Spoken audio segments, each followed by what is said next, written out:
Oh, it's a drive to me. Okay. You don't have to worry about bears. There's no bears on that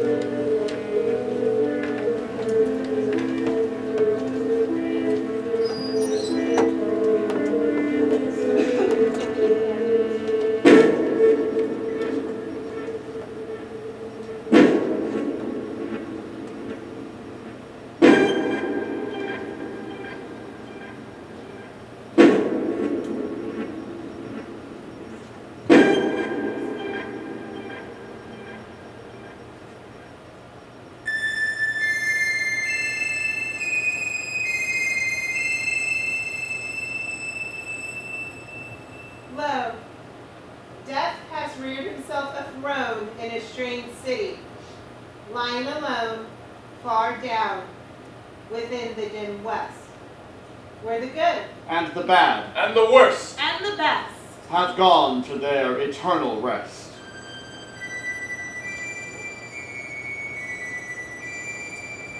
No rays from the holy heaven come down on the long nighttime of that town, but light from out the lurid sea streams up, gleams up. of domes, of spires, of Babylon like walls. Up shadowy, long-forgotten bowers of sculptured ivy and stone flowers. while from a proud tower in the town, Death looks gigantically down along the wilderness of glass.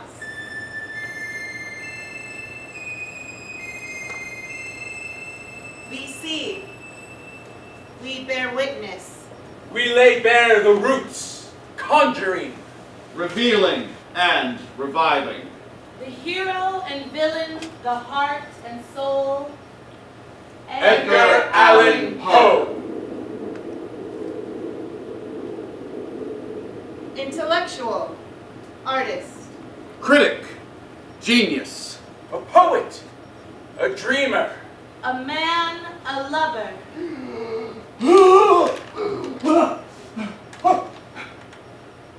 Who? What manner of place is this? It seems I... A cradle, a tomb, a place of memory. of story and song, of desire and madness, a place of darkness and death. a place out of space and time.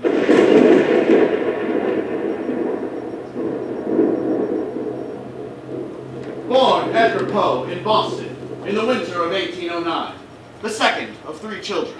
The middle child. His father, David Poe, an actor. his mother, Elizabeth Poe, an actress, Mama? Papa? By December of 1811, both are dead. Orphan so young. A new family in Virginia. John Allen, merchant of variety of goods. Wheat, cloth, tombstones, tobacco, and slaves. Francis Allen. Why, in a theater in Richmond, I saw Elizabeth Poe perform on stage. Fancy that. And Edgar, such a dear little boy left all alone, and with no children of our own. Get the lad a home. Make a man of him. Well, make a man of you. Oh, die trying. I want to study. Join the army. I want to write. Go to West Point. Depend upon it. Literature is the most noble of professions. I shall be a man of letters, a writer, all my life. Nor would I abandon this dream, this hope for all the gold in California. A writer. Gah! Many hard years, little success. And then, in Baltimore, in 1835. Maria Poe Clem, your widowed aunt, Edgar. Emily daughter. Virginia Eliza Clem, age 13. You may call me Sissy. A pleasure, my dear sissy. A home, a marriage. Dearest Edgar. And so he wrote, and wrote, and wrote. Thousands of words, over 22 years. Stories. Poems. Essays, literary criticism. A writer, at last. An idea. What if a man who wants revenge, yes. Tell a scoundrel 3 or 4 times a day that he is the most honest of men, and you inspire him to be respectable at least. On the other hand, accuse an honorable man of being a villain, and you fill him with the perverse ambition to prove you not altogether wrong. Montresor, a man set upon vengeance, a friendship that sours like old wine. I shall call it the cask of Amontillado.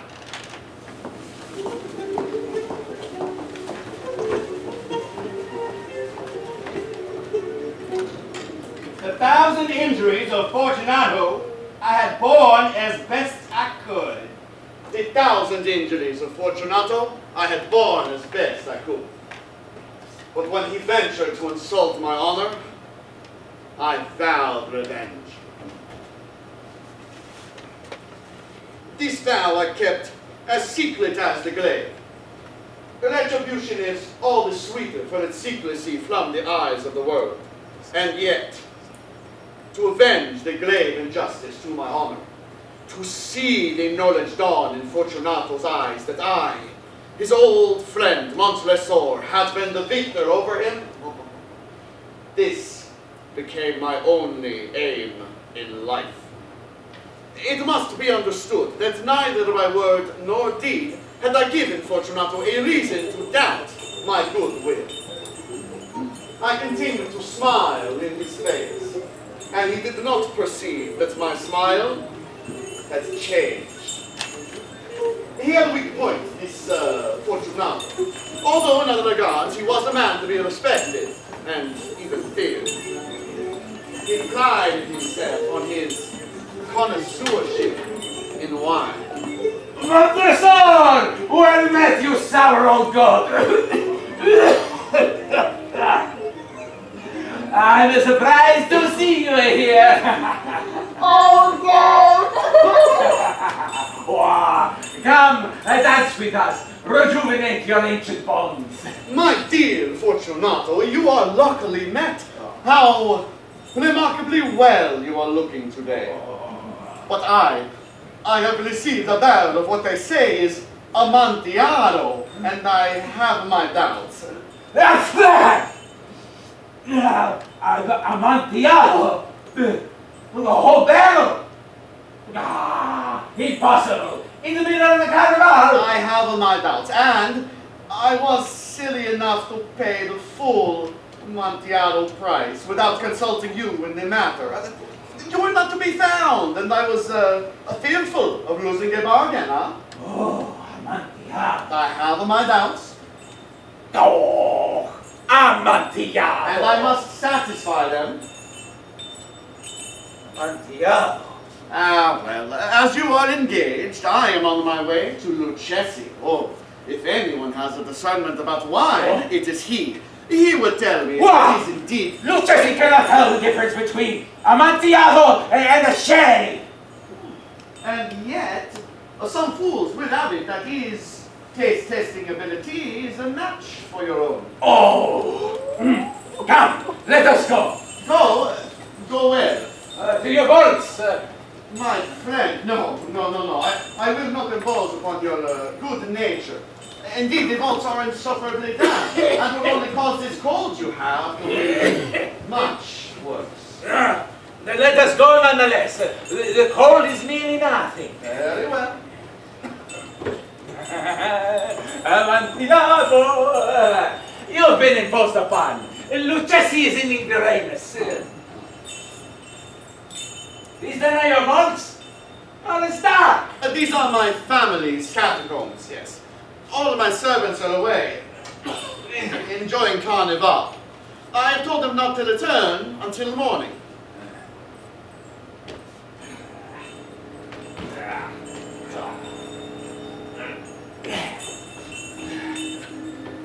It is farther on. But observe the white webwork which gleams from these cavern walls, huh? Mold. And mildew, and dust, and I know not what else besides. How long have you had that cough? It is nothing. Come, we will go back. Your health is precious. You are rich, respected, admired, beloved. You are happy, as once I was. You are a man to be missed. For me, it is no matter. Besides, there is Lucchesi, huh? I shall not die of a cough. True. True. But here, to keep us warm, huh? The finest Medoc. Drink. I drink to the dead that repose around us. And I to your long life.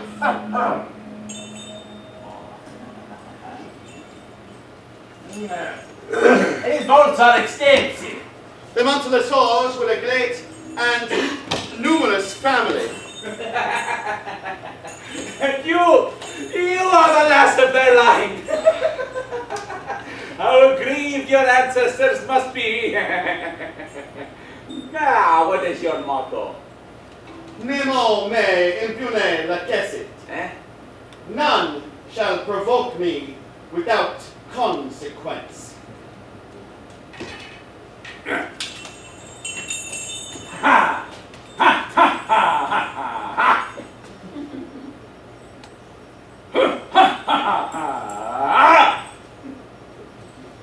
Oh, you do not comprehend? Then you are not of the brotherhood. The brotherhood. You are not a mason. Yes, yes, yes. You, a mason. Give me a sign. It is this.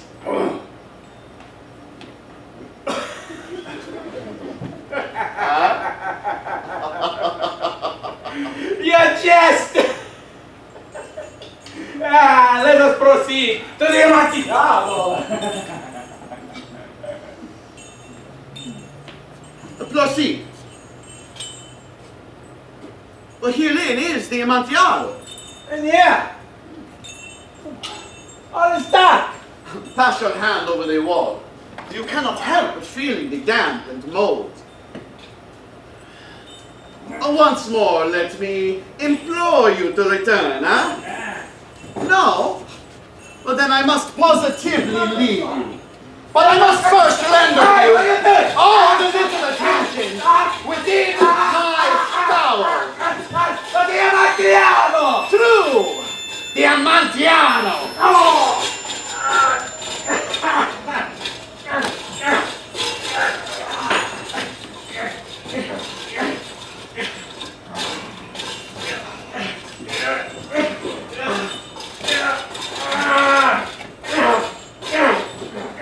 Do you not wonder at this strange turn of events, my dear Fortunato, huh? Supplies from the old goat.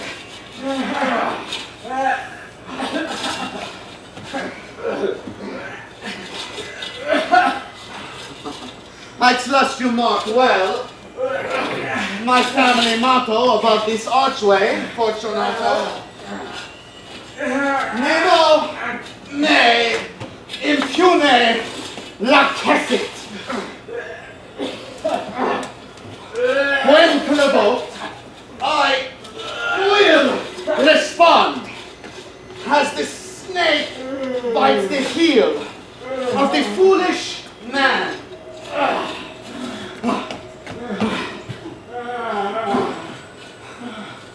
What say you now, huh?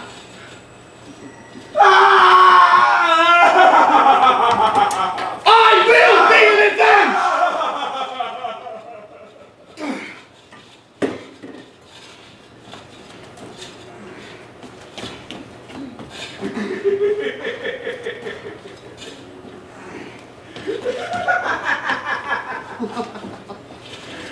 A very good jest indeed.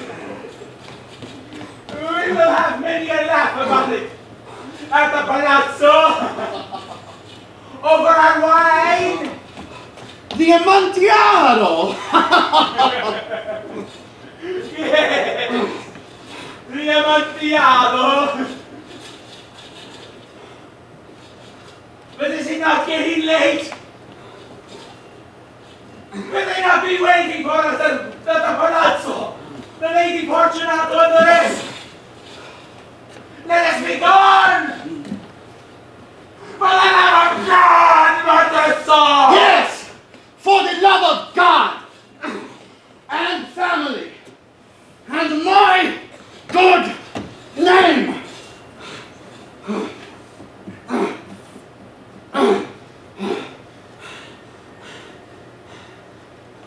Fortunato!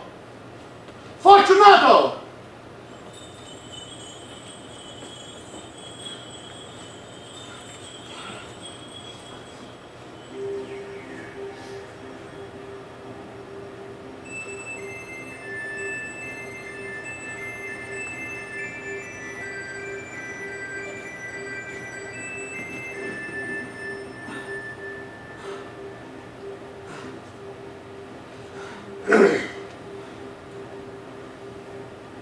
Rest in peace, my dear Fortunato.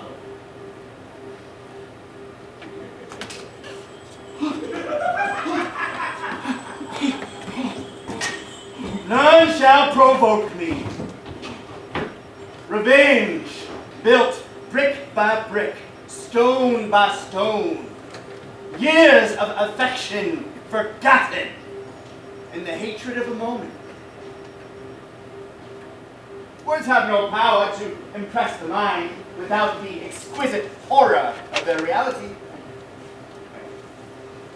Exquisite horror. Only the jingle of bells remains, the sound hanging in the air. Bells as a warning, as a reminder. A strangely joyful noise. The bells. Bells, bells. Here the sledges with the bells. Hear the sledges with the bells, silver bells. What a world of merriment their melody foretells.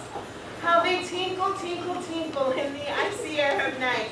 While the stars that oversprinkle all the heavens seem to twinkle with the crystalline delight. Keeping time, time, time in a sort of runic rhyme to the tintin abulation that so musically wells from the bells. Bells! Bells! Bells! From the tinkling and the tinkling of the bells.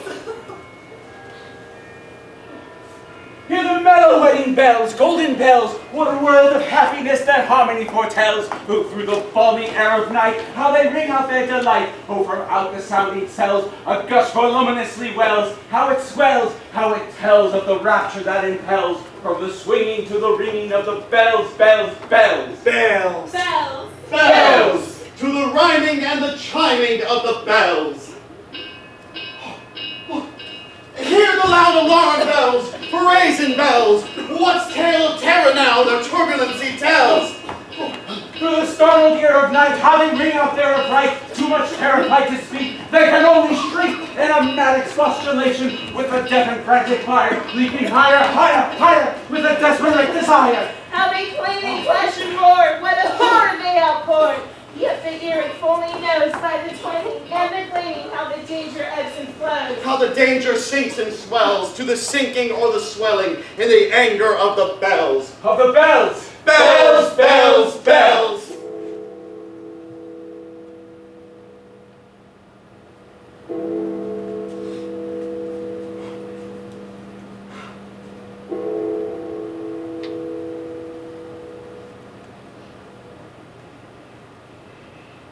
Hear the tolling of the bells, iron bells. What a world of solemn thought their monody compels. In the silence of the night, how we shiver with affright at the melancholy meaning of their tone. For every sound that floats from the rest within their throats is a groan. And the people are the people, they who dwell up in the steeple, and who tolling, tolling, tolling in that muffled monotone, keep a glory in so rolling on that human heart of stone. They are neither man nor woman, they are neither brute nor human, they are ghouls. And their king it is who tolls. And he rolls, rolls, rolls a paean of the bells, and his merry bosom swells with the paean of the bells, and he dances and he yells. Keeping time, time, time in a sort of runic rhyme to the paean of the bell. Keeping time, time, time in a sort of runic rhyme to the throbbing of the bells, to the sobbing of the bells. Keeping time, time, time as he knells, knells, knells in a happy runic rhyme to the rolling of the bells. Of the bells, bells, bells, bells, bells! The rhythm, the power of poetry, creating beauty one bead at a time, giving shape to truth. Yet there can be no beauty without some strangeness. The shadow that defines the light, that stain, that thread of darkness that will be exposed, that must speak. The telltale heart.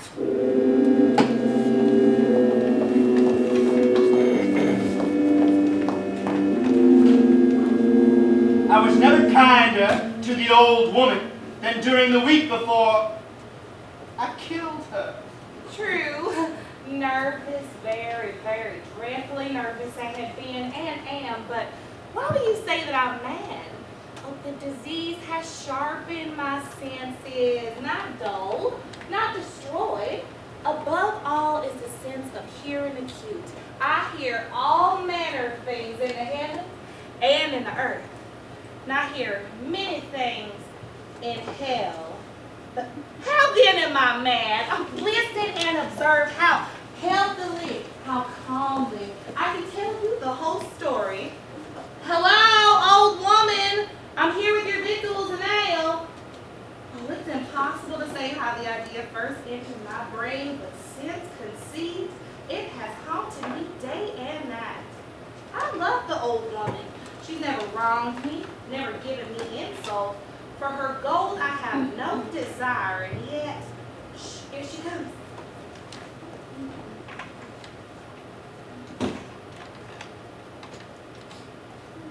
Good day, old woman. Young miss, how is it that I may never creep upon you and catch you unawares? Oh, it's God's gift. I can hear a pin drop a mile away. God's gift indeed, to startle the heart out of me each time, and like us to stop it altogether. But look, I saw these daffodils as I came along and brought them as a gift for all your many kindnesses. There was no need, but I thank you for this thoughtful gesture. 'Tis but a token of my esteem. Oh, and look, you brought here a lovely pie. You are so good to me, young miss. Will you stay and have a bite of supper? No, but thank you kindly. I must go now. Well then, good day. And this is for your trouble. It is no trouble until tomorrow, woman.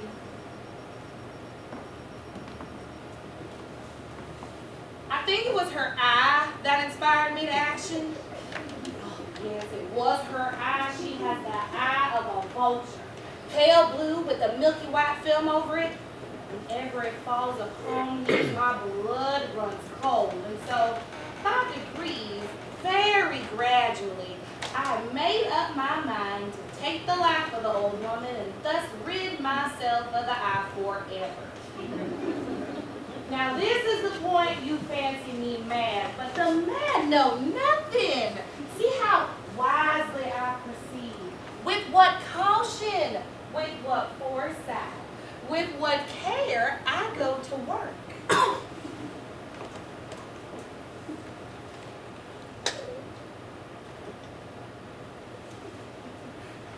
Would a mad person be as wise as this?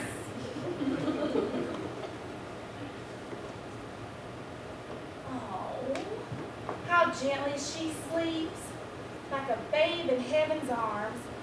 Truly the old woman is all goodness. She does not vex me. I shall forsake my plan and remain her dear friend. The vulture. The evil eye, oh, it must be done.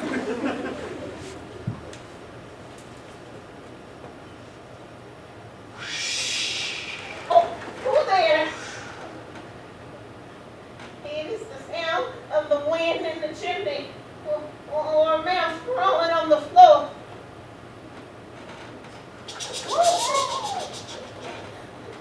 It is merely a cricket chirping.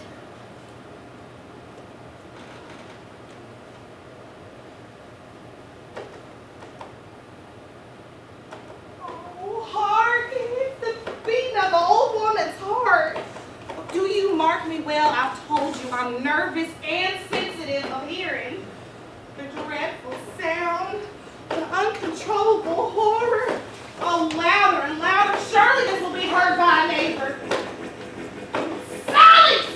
Silence, old woman! You will be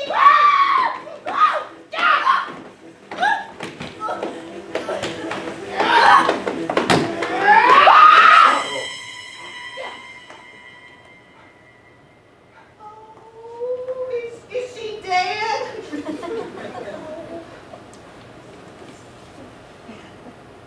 So dead. No pulsation. At peace, her eye will trouble me no more. If you think me mad, you will think so no longer once I describe the wise precautions I shall take.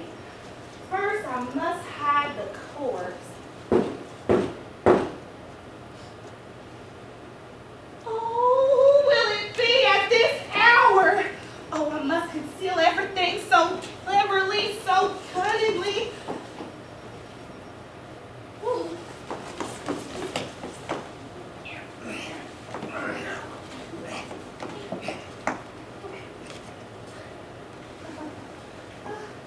No human eye, not even her eye, can detect anything amiss. No stain washed out, no spot. I have nothing to fear. Good evening, young miss. We're sorry to disturb your rest. Good evening. A neighbor heard a shriek during the night. We are sent to discover the cause of the commotion. Oh, you are welcome. Search as you will. A shriek was heard. My own fearsome dream. The old woman in... Absent in the country. All is well here, as you can see. I have nothing to hide. Oh, please, rest yourselves, officers. Take a seat. Oh, do sit here. It's much more comfortable for esteemed officers such as yourselves. Thank you. Much obliged. Forgive my manners. I've not offered you refreshments. Your faces reproach me for forgetting, and rightly so. There is no need. Perhaps some cheese. I swear I'm terrible. What? We are not hungry. Do you need something at all? No. Refreshments, yes. Bread. Oh, the old woman loved my bread, and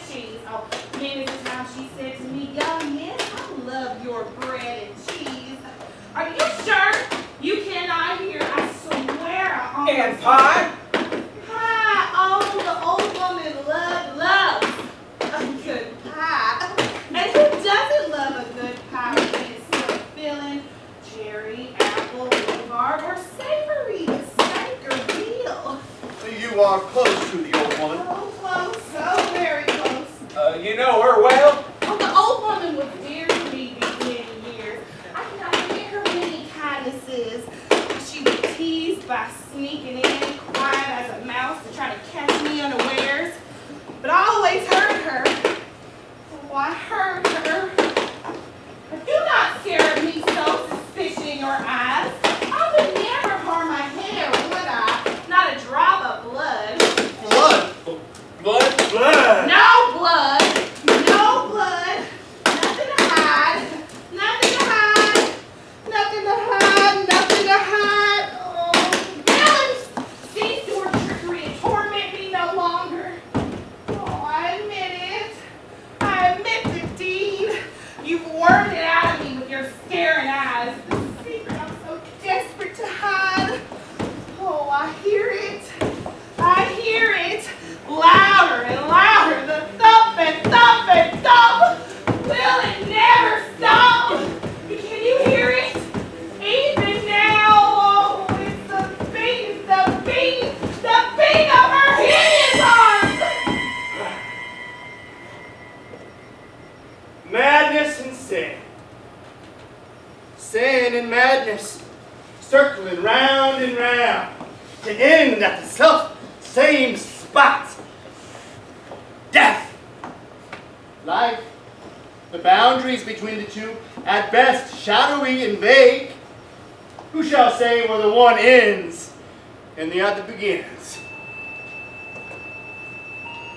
Virginia Eliza Poe, in 1842, age 19, You may call me Sissy.